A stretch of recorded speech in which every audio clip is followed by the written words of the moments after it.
Hi అండి, అందరికీ నమస్కారం. నేను సుకన్య. నేను ఇండియా వచ్చిన తర్వాత మా అన్నయ్య వాళ్ళ ఇంటికి వచ్చాను అనమాట.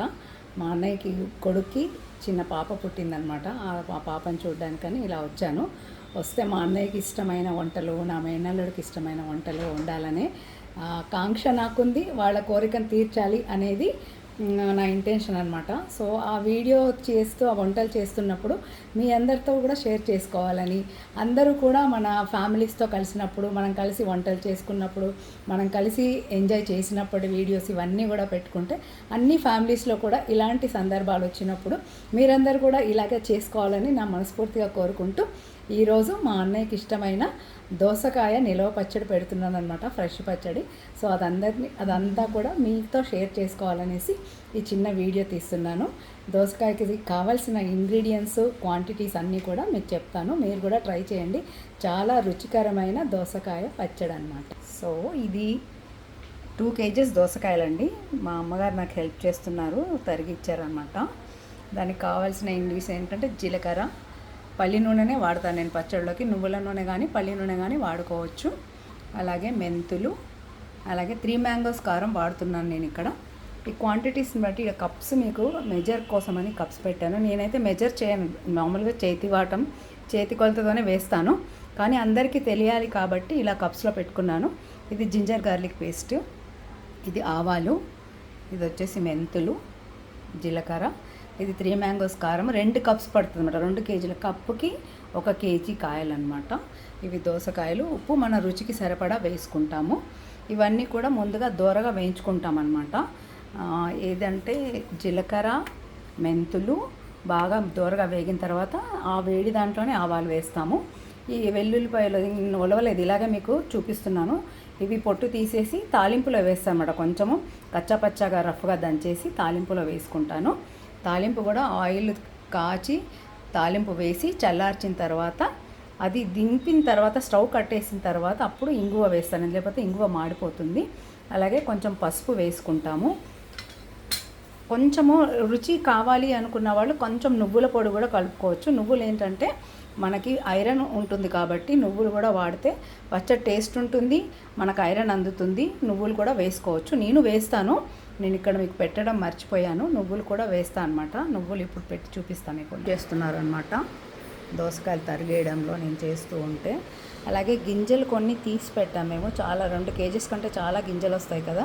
మొత్తం పచ్చడి కొంతమందికి గింజలు నచ్చుతాయి, కొంతమందికి నచ్చవు. నాకైతే చాలా ఇష్టం గింజలు, కాకపోతే మా అన్నయ్యకి నచ్చదు. అందుకని మా అన్నయ్య వరకు గింజలు లేకుండా కలిపి మళ్ళీ నేను వదిన మేము తినే పచ్చడిలో గింజలు కలపాలనే ఉద్దేశంతో గింజలు ఇలా సైడ్ పెట్టుకున్నామన్నమాట. నువ్వులు కూడా ఇదిగోండి ఇలా కప్తో మెజర్ చేసుకోవాలి. ఇంతవరకు టేస్ట్ కోసము, ఐరన్ కోసం మాత్రమే, ఇది కంపల్సరీ కాదు. కాకపోతే టేస్ట్ అండ్ ఐరన్ కోసం అని చెప్పి నా స్టైల్ ఆఫ్ పచ్చడి అండి ఇది. మీరు ఎవరెవరు ఎలా పెడతారో మీరు కూడా షేర్ చేస్తే, అలా ఒకరికొకరు పెట్టే విధానాలని షేర్ చేసుకుంటే అందరం కూడా టేస్ట్లు అనేది మారుతుంది కదా. అందరి చేతి వంట ఒకేలా ఉండదు కాబట్టి నా వీడియో చూసి మీ ఎంతమందికి నచ్చిందో నా కామెంట్స్ ద్వారా తెలియచేయండి. అలాగే తాలింపు వేసిన తర్వాత కూడా మీకు ఒక చిన్న క్లిప్పింగ్ పెడతాను. ఎలా ఉందో మీరంతా కూడా కామెంట్లో తెలియజేయండి. Thank you. ఇవి అన్నీ కలిపిన పౌడర్ అండి. మెంతులు, ఆవాలు, జీలకర్ర, నువ్వులు. ఇది క్వాంటిటీ వైజ్ అయితే మా జనరేషన్ వాళ్ళకైతే చేతి కొలతలు కాబట్టి ఇది మాకు అర్థమవుతుంది ఈ ప్లేట్లో చూసినా కూడా. ఈ జనరేషన్ పిల్లలకి కావాలంటే ఈ కప్పు మెజర్ తీసుకుంటే కనుక ఈ కప్పుతో 2 కప్స్ అండి ఈ మసాలా అంతా కూడా. ఇది జింజర్ గార్లిక్ పేస్ట్ కానీ, ఈ కారం 2 కప్స్, ఉప్పు మన రుచికి సరిపడా. ఇవి 2 kgs ఆఫ్ దోసకాయ ముక్కలు. ఇది వచ్చేసి తాలింపు అన్నమాట. వెల్లుల్లిపాయ, ఎండుమిర్చి, కొంచెం పచ్చనగపప్పు, మినప్పప్పు, ఇంగువ వేసి తాలింపు వేసానమాట. ఇది చల్లారిన తర్వాత పచ్చడి అంతా కలుపుతానమాట. కలిపేటప్పుడు కూడా మీకు క్లిప్పింగ్ పెడతాను. ఇప్పుడు పచ్చడి కలుపుతున్నానండి.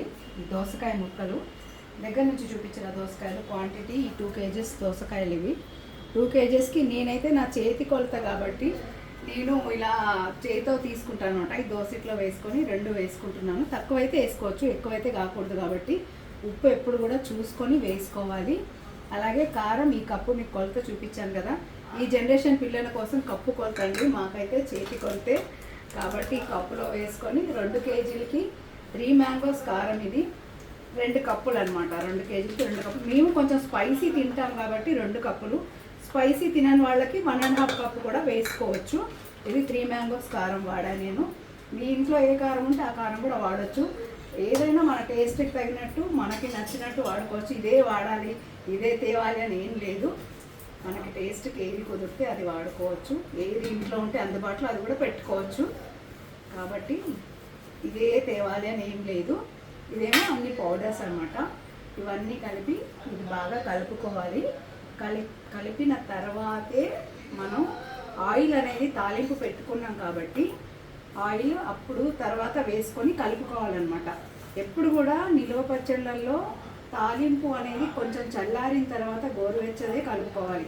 వేడివేడిగా కలుపుకుంటే పచ్చళ్ళు పాడయ్యే అవకాశం ఉంటుంది కాబట్టి కొంచెం గోరువెచ్చగా అయిన తర్వాతే వేసుకోవాలి. ఈ ముక్కలకి కారము ఉప్పు ఈ మనం వేసుకున్న ఇంగ్రీడియంట్స్ అన్ని మసాలా అంతా బాగా పట్టించిన తర్వాత తాలింపు వేసేసుకోవాలి. కొంతమంది అయితే తెలంగాణలో పచ్చి నూనె కూడా వాడతారు టేస్ట్ కోసమని స్మెల్ కోసమని. హెల్త్ వైజ్ ఆలోచిస్తే కాగిన నూనె మంచిదండి. టేస్ట్ కోసం కావాలి అనుకుంటే కొంచెం పచ్చి నూనె కూడా వేసుకుంటే టేస్ట్ బాగుంటుంది. మేమైతే వేసుకుంటాము తెలంగాణ సైడ్ పచ్చి నూనె కూడా.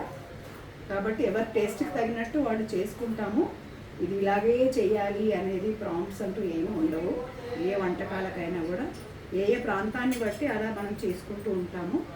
కాబట్టి ఈ వీడియో మీ అందరికీ నచ్చిందని అనుకుంటున్నాను. ఇప్పుడు తాలింపు వేస్తాను చూడండి. ఇది కాచి చల్లార్చిన తాలింపు అండి.